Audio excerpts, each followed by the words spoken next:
Stock market से बेटा घबराना नहीं है बिल्कुल भी। स्टॉक मार्केट बहुत रिस्की है, तो हम उनको बताएंगे कि रिस्क को कैसे मैनेज किया जाता है। तो म्यूचुअल फंड्स क्या रिस्की नहीं है? आप 1 से 3 साल तक निवेश करते हैं तो उसमें रिस्क है, लॉस भी हो सकता है। और अगर आप 5 से 10, 15, 20, 25 साल तक निवेश करते हैं तो आप बहुत अच्छा वेल्थ क्रिएट कर सकते हैं इसमें बेटा इन्वेस्ट करने के 2 तरीके हैं। अगर तो आप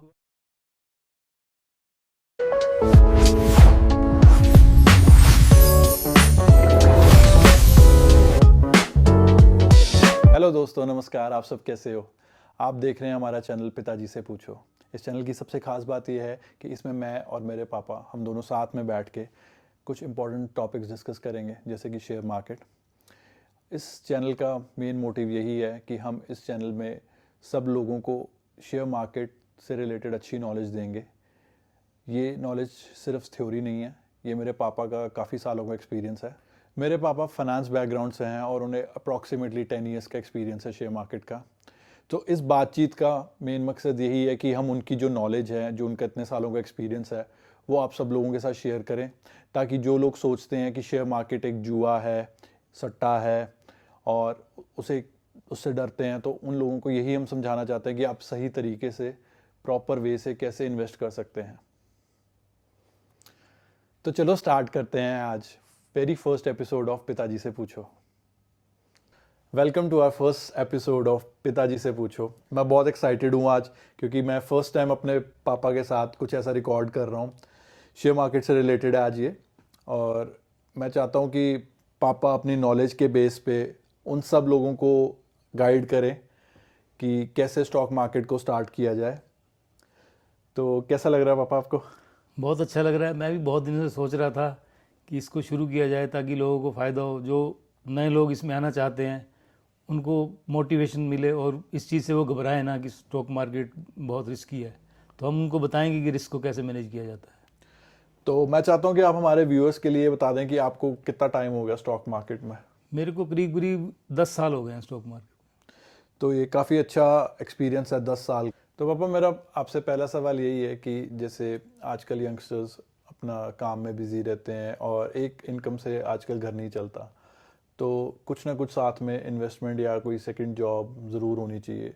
तो मेरे हिसाब से स्टॉक मार्केट एक अच्छी ऑप्शन है अगर लोग समझना चाहें। बट अब जैसे मैं भी हूँ और नए यंगस्टर्स हैं, उन्हें पता नहीं है कि कैसे इसमें इन्वेस्ट करना चाहिए। तो इसके बारे में आप थोड़ा बताएंगे? स्टॉक मार्केट से बेटा घबराना नहीं है बिल्कुल भी। मेरे हिसाब से ये बहुत अच्छा बिजनेस है, इसको बिजनेस की तरह लो आप। ये एक बिजनेस है और ये इसको आप कैसीनो की तरह, या जो लोग डराते हैं कि स्टॉक मार्केट एक जुआ है, ऐसा बिल्कुल नहीं है। इसमें बेटा इन्वेस्ट करने के 2 तरीके हैं। अगर तो आपके पास टाइम है तो आप रिसर्च करके आप डायरेक्ट इक्विटी शेयर्स में इन्वेस्ट कर सकते हैं। अगर आप बिजी हैं, आपके पास टाइम नहीं है, तो आप म्यूचुअल फंड के थ्रू इन्वेस्ट कर सकते हैं। तो म्यूचुअल फंड के थ्रू इन्वेस्ट करने के भी 2 तरीके हैं। अगर तो आपके पास लमसम पैसा है इकट्ठा, तो आप एक मुश्त उसको इन्वेस्ट कर सकते हैं। और अगर आपके पास इकट्ठा पैसा नहीं है तो आप हर महीने अपनी सैलरी में से 10,000, 20,000, 5,000, जो भी आपका कैपेसिटी है, तो आप उसके हिसाब से अच्छे म्यूचुअल फंड्स में इन्वेस्ट कर सकते हैं। और आपको इसका प्रोसीजर जो है, जो आपका फाइनेंशियल एडवाइज़र है या अच्छा म्यूचुअल फंड डिस्ट्रीब्यूटर है, वो आपको बता देगा। और म्यूचुअल फंड में आप जितने लंबे समय तक इन्वेस्ट करेंगे उतना ही अच्छा है, और उससे आपकी वेल्थ क्रिएट होगी और रिस्क ना के बराबर होता है लंबे समय के लिए। अगर आप 1 से 3 साल तक निवेश करते हैं तो उसमें रिस्क है, लॉस भी हो सकता है। और अगर आप 5 से 10, 15, 20, 25 साल तक निवेश करते हैं तो आप बहुत अच्छा वेल्थ क्रिएट कर सकते हैं। तो पापा, जैसे आपने बताया कि सिप एक अच्छा तरीका है इन्वेस्टमेंट का, कि उसमें से आप कुछ पोर्शन आप कंट्रीब्यूट कर सकते हो। तो एग्जैक्टली आप मुझे बताओगे कि सिप होता क्या है? सिप बेटे ये सिस्टमेटिक इन्वेस्टमेंट प्लान होता है, जिसमें आप हर महीने अपनी सैलरी का कुछ पोर्शन म्यूचुअल फंड में इन्वेस्ट करते हो। ठीक है। तो म्यूचुअल फंड में जो क्या होता है, वो फंड मैनेजर उसको देखता है, फंड्स को, वो इक्विटी शेयर्स परचेज करते हैं। क्योंकि आप अपने काम में बिजी हो, आपको उसमें देखने की ज़रूरत नहीं है। तो अगर आप सिप के थ्रू इन्वेस्ट करना चाहते हो तो आप अपने फाइनेंशियल एडवाइज़र से या किसी म्यूचुअल फंड डिस्ट्रीब्यूटर से आप कांटेक्ट कर सकते हो, तो वो आपको गाइड कर सकता है कि किस म्यूचुअल फंड में आपको पैसा लगाना चाहिए। म्यूचुअल फंड में पैसा लगाने का सबसे फ़ायदा अच्छा ये है कि इसमें लॉन्ग टर्म में बहुत अच्छा वेल्थ बनता है। जब कभी मार्केट नीचे होती है तो आपको यूनिट ज़्यादा मिल जाते हैं, और जब कभी मार्केट ऊपर होती है तो आपकी NAV ज़्यादा हो जाती है, आपकी जो यूनिट्स हैं उनकी वैल्यू ज़्यादा हो जाती है। तो सिप एक बहुत ही अच्छा और बहुत सेफ तरीका है अगर आप इसमें लंबे समय तक कम से कम 5 से 10, 15, 20 साल तक निवेशित रहते हैं। तो जैसे आप बता रहे हो कि अब सिप में जो इन्वेस्टमेंट होती है वो म्यूचुअल फंड्स में होती है, तो म्यूचुअल फंड्स क्या रिस्की नहीं है? म्यूचुअल फंड्स रिस्की तब है अगर आपने 1 से 3 साल तक निवेश करना है। अगर आपने 5 से 10, 15, 20 साल तक निवेश करना है तो म्यूचुअल फंड में रिस्क ना के बराबर है। तो बाबा मेरा अगला सवाल ये है कि अगर स्टॉक मार्केट को कम से कम शब्दों में समझना हो तो वो क्या है? बेटा, स्टॉक मार्केट को कम से कम शब्दों में ऐसे समझा जा सकता है जैसे हमें इंश्योरेंस को समझना हो तो इंश्योरेंस क्या है? Pooling of risk. जैसे उसमें सभी लोग प्रीमियम देते हैं और किसी को अगर जैसे हेल्थ इंश्योरेंस है, किसी को चोट लग गई तो वो सबके प्रीमियम में से उस बंदे को वो हेल्प कर दी जाती है। तो ऐसे स्टॉक मार्केट है मैनेजिंग ऑफ रिस्क। जिसको रिस्क मैनेज करना आता है उसको स्टॉक मार्केट से डरने की कोई ज़रूरत नहीं है। वो आदमी डायरेक्टली भी स्टॉक मार्केट में इन्वेस्ट कर सकता है जिसको रिस्क मैनेज करना आता है। तो इसलिए स्टॉक मार्केट का जो मेन क्रक्स है या मेन मूल मंत्र है वो ये है कि मैनेजिंग ऑफ रिस्क। अगर आपको रिस्क मैनेज करना आ गया तो स्टॉक मार्केट से अच्छा कोई बिजनेस नहीं है। कह रहे हो कि रिस्क को मैनेज करना आना चाहिए, तो स्टॉक मार्केट में बेसिकली मैनेजिंग ऑफ रिस्क है क्या? बेटा, मैनेजिंग ऑफ रिस्क ये है कि हमें रिस्क मैनेज करने आने का मतलब ये है कि अगर हम म्यूचुअल फंड के थ्रू इन्वेस्ट करते हैं तो वो फंड मैनेजर उसको देखता है, तो हमें उसमें रिस्क नहीं है, हमें कोई डर नहीं है। या अगर हमारे पास टाइम है तो हमने जिस कंपनी में इन्वेस्ट करना है हमें उसकी अच्छे से रिसर्च करनी चाहिए। रिसर्च करके जब हमें यकीन हो जाए कि ये कंपनी ठीक है तभी इसमें हमें इन्वेस्ट करना चाहिए।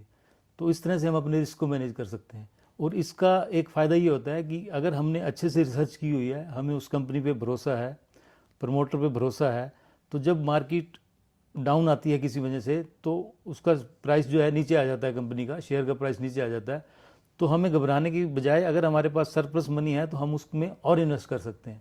तो इस तरह से हम रिस्क को मैनेज कर सकते हैं। अगर हम रिस्क मैनेज नहीं कर पाते तो हम घबरा कर उसको बेच देते हैं और लॉस ले लेते हैं। तो इसलिए रिसर्च करना बहुत ज़रूरी है अगर आपने खुद इन्वेस्ट करना है। तो पापा जो नए लोग आते हैं स्टॉक मार्केट में इन्वेस्ट करने, तो वो स्टार्टिंग में क्या गलतियां करते हैं? गलतियां तो बेटा बहुत सी करते हैं, पर इनमें से कुछ गलतियां हैं जैसे टिप्स पे, किसी के कहने पे इन्वेस्ट कर देना प्रॉपर रिसर्च किए बिना।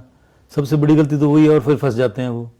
फिर जल्दी अमीर बनने के चक्कर में जो है पेनी स्टॉक्स में इन्वेस्ट कर देना, सस्ते स्टॉक्स में, कंपनी के जिसके फंडामेंटल्स मजबूत नहीं है उसमें कर देते हैं।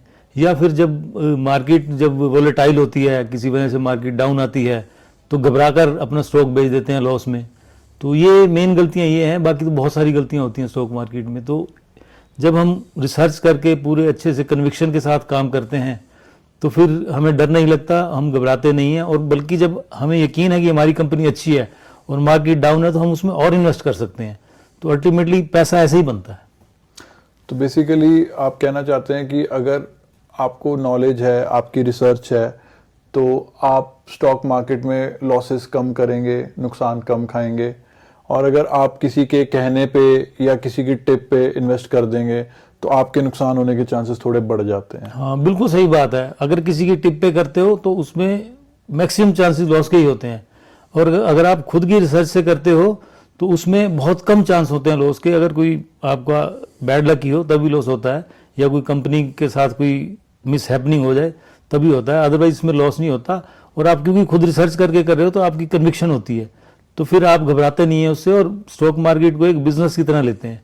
तो ये एक बहुत अच्छा बिजनेस है स्टॉक मार्केट, और आप इससे बहुत पैसा कमा सकते हैं क्योंकि इसमें लिमिट नहीं है किसी, आप कितना भी कमा सकते हैं। तो अभी जैसे आपने कहा ना कि अच्छी कंपनी पे आपको रिसर्च करके अच्छी कंपनी में इन्वेस्ट करना चाहिए, तो मैं जानना चाहूँगा कि हम अच्छी कंपनी को कैसे फाइंड आउट करें कि कौन सी कंपनी अच्छी है? हाँ, उसका भी तरीका है। अच्छी कंपनी को फाइंड आउट करने के लिए हमें सबसे पहले ये देखना है कि उसका प्रमोटर कौन है, उसका मालिक कौन है, उसकी एक रेपुटेशन है मार्केट के अंदर, तो वो सब पता चल जाता है। आजकल ये जो हम साइट्स बने हुए हैं, मनी कंट्रोल है या स्क्रीनर है या और है, वहाँ पे हमें पता चल जाता है कि इसका प्रमोटर कौन है और उसकी क्या साख है। फिर हम ये देखते हैं कि कंपनी कर क्या रही है, कंपनी का साइज़ कितना है, कंपनी का जो पास्ट परफॉर्मेंस है वो कितना है, कंपनी आगे फ्यूचर में क्या करने वाली है। तो इन सब चीज़ों से आप जब प्रैक्टिकली करते हो तो आपको अपने आप अंदाज़ा हो जाता है करते करते कि ये कंपनी अच्छी है, ये कंपनी अच्छी नहीं है। तो अब मैं ये जानना चाहता हूँ कि जैसे कहते हैं ना कि ट्रेडिंग बहुत रिस्की है, तो ट्रेडिंग बहुत संभल के करनी चाहिए। तो अगर जैसे मैं हूँ या कोई भी है, अगर वो ट्रेडिंग करना चाहता है और उसमें सक्सेसफुल भी होना चाहता है, तो उसका क्या मूल मंत्र है? बेटा, ट्रेडिंग वाकई रिस्की है, इसमें कोई शक नहीं है, पर ट्रेडिंग में सक्सेसफुल होना तो है, ये लक पे डिपेंड करता है ज़्यादा। जिसके स्टार्स फेवरेबल हैं वो ट्रेडिंग में सक्सेसफुल हो जाएगा, पर फिर भी हम मेहनत से भी सक्सेसफुल हो सकते हैं। जैसे पहले तो हमें ये समझना है कि ट्रेडिंग होती कितने तरीके की है। ट्रेडिंग होती है दो तरह से, एक इंट्राडे ट्रेडिंग जिसमें आप सेम डे शेयर्स खरीद के और सेम डे बेच देते हो। दूसरी होती है पोजिशनल ट्रेडिंग, जैसे आपने स्टॉक लिया, उसको डिलीवरी में रख लिया, फिर आपको जब भी लगता है कि आप प्रॉफिट में हो, आप एक हफ्ते बाद, 2 हफ्ते बाद या 1 महीने बाद या 1 महीने से 6 महीने तक आप उसको बेच सकते हो, तो उसको हम पोजिशनल ट्रेड कहते हैं। बेसिकली हमें ट्रेडिंग में सक्सेसफुल होने के लिए हमें ये दिमाग में सोचने नहीं कि हमें ट्रेडिंग करनी है। हमें ट्रेडिंग तब करनी है जब मार्केट कहे कि ट्रेडिंग करो। जैसे इंट्राडे ट्रेडिंग के बारे में कभी मत सोचो। आप सोचो कि आप लॉन्ग टर्म इन्वेस्टमेंट कर रहे हो। आप कोई भी कंपनी ऐसी चूज़ करो कि आपने सोचा कि आप लॉन्ग टर्म इन्वेस्टमेंट कर रहे हो। अगर आपको सेम डे प्रॉफिट मिलता है, जैसे आपने 100 रुपये का कोई एक शेयर लिया, अगर वो सेम डे 105 या 110 का हो जाता है और आपका मन करता है प्रॉफिट लेने का, तो आप निकल जाओ। तो आपने ट्रेडिंग के बारे में नहीं सोचा था, मार्केट ने आपको सोचने पे मजबूर कर दिया। ये हुई इंट्राडे ट्रेडिंग, आपने नहीं करी, मार्केट ने करवाई है। दूसरा, अगर आपको मार्केट में सक्सेसफुल होना है ना, तो आप पोजिशनल ट्रेडिंग और इन्वेस्टमेंट के बारे में सोचो, लॉन्ग टर्म इन्वेस्टमेंट के बारे में, तब आप सक्सेसफुल होगे। पोजिशनल ट्रेडिंग क्या होती है कि आपने कोई 100 रुपये का शेयर लिया, वो आपको 1 हफ्ते बाद, 15 दिन बाद, 1 महीने बाद या 6 महीने बाद अगर आपको 20-25% रिटर्न दे रहा है और आपको अगर लगता है कि ये ठीक है मेरे लिए, तो आप उसमें प्रॉफिट बुक कर सकते हो। उसके बाद आपको लॉन्ग टर्म इन्वेस्टमेंट रखनी है। आपको बेसिकली सक्सेसफुल होने के लिए स्टॉक मार्केट में अपने आप को 3 हिस्सों में डिवाइड करना होगा, जो कि है आसान, पर उसको इंप्लीमेंट करना थोड़ा सा मुश्किल है, वो प्रैक्टिस से आएगा। जैसे मैंने बताया कि इंट्राडे ट्रेडिंग का आपने सोचना नहीं है। आपने कोई स्टॉक लिया, आपने ये सोच के लिया कि मैं इसको रखूंगा लॉन्ग टर्म के लिए, आपको सेम डे मौका मिल गया, तो आप उसको कर सकते हो। कुछ पोर्शन, जैसे आपके पास 10 लाख रुपए है, 3 लाख रुपए रखा आपने इसलिए कि मैं लूंगा लॉन्ग टर्म, अगर मुझे सेम डे प्रॉफिट हो रहा है मैं निकल जाऊंगा, वो आपका इंट्राडे हो गया। 3 लाख रखा आपने पोजिशनल ट्रेड के लिए कि आपको 1 हफ्ते में हो, चाहे 2 हफ्ते में हो, चाहे 6 महीने में हो, कि जब आपको लगेगा 20-25% रिटर्न आ रही है, आप निकलना चाहो तो निकल सकते हो। 4 लाख रुपए रखना आपने लॉन्ग टर्म के लिए, 5, 10, 15 साल के लिए, जिसमें आपका पैसा जो है कई गुना हो जाए। मतलब आपने अगर 1 लाख रुपए लगाया है तो 1 करोड़ तक भी हो सकता है 10 साल के अंदर। ऐसी ऐसी कंपनीज भी होती हैं। तो इससे क्या होगा, आपने इंट्राडे ट्रेडिंग सोच के नहीं करी, आप जब भी उसमें को करोगे, मार्केट आपसे कराएगी तो आप प्रॉफिट में निकलोगे। पोजिशनल ट्रेड में भी क्या होता है कि अगर आपकी चॉइस सही है, कंपनी आपकी सही है, हो सकता है आपको हर महीने एक ट्रेड ऐसा मिल जाए जिसमें आपको 20-25% रिटर्न मिल जाए। तो आप ये देखो कि साल में अगर आपने 10 ट्रेड किए तो आपका जो 3 लाख है वो जो है डबल हो जाएगा, 6 लाख रुपए उसमें और ऐड हो जाएगा। तो ये आपको एक्सपीरियंस से, प्रैक्टिस से, और कंडीशन सिर्फ एक ही है कि आपको हमेशा अच्छी कंपनी चूज करनी है। खुदा ना खास्ता अगर आप उसमें फंस गए और आप ये देखोगे कि कंपनी में कोई खराबी नहीं है, सिर्फ मार्केट कंडीशंस की वजह से, ये मार्केट डाउन है इस वजह से कंपनी का प्राइस नीचे है, तो आप उसको होल्ड कर सको। तो इस तरह से ये एक फुल प्रूफ मंत्र है स्टॉक मार्केट में सक्सेस होने का। तो इससे बढ़िया कोई चीज़ नहीं है। इसको इम्प्लीमेंट करने में थोड़ा टाइम लगता है, समझने में आसान है, इम्प्लीमेंट करना थोड़ा मुश्किल है, क्योंकि हमें लालच आ जाता है या हम घबरा जाते हैं। कई बार हम घबरा के स्टॉक बेच देते हैं। कई बार हमें होता है कि 100 रुपये का था, आज ही लिया, 102 का बिक रहा, तो मैं बेच देता, तो जल्दी निकल जाते हैं। तो ये इन चीज़ों को ध्यान रख के ना, हम स्टॉक मार्केट में अगर हम ये चीज़ें इंप्लीमेंट कर लेते हैं तो हर आदमी सक्सेसफुल हो सकता है। तो बेसिकली इसमें ट्रेडिंग में हमें थोड़ी पेशेंस भी रखनी ज़रूरी है, हमें थोड़ी रिस्क टेकिंग कैपेसिटी भी रखनी ज़रूरी है, और हमें लालच को भी ज़्यादा बढ़ने नहीं देना है। तो अगर हम ये 3 चीज़ों को ध्यान में रखेंगे तो मुझे लगता है कि हाँ, ट्रेडिंग से भी आप सक्सेसफुल हो सकते हैं। बिल्कुल ठीक है, आपने बिल्कुल सही कहा कि हमें ग्रीड नहीं करनी है, हमें फियर भी नहीं करना है, क्योंकि ग्रीड में आके हम जो है गलत स्टॉक चूज कर लेते हैं। हम देखते हैं कि वो स्टॉक बहुत चल रहा है, जब हम लेते हैं तो हम फंस जाते हैं। हमें फियर भी नहीं करना, हमने कोई अच्छी कंपनी का स्टॉक लिया, 100 रुपये में मान लो वो 90 पे आ गए और हम घबरा गए, तो हमें देखना कि कंपनी में कोई खराबी तो नहीं है। अगर खराबी नहीं है तो हम उसको होल्ड कर सकते हैं।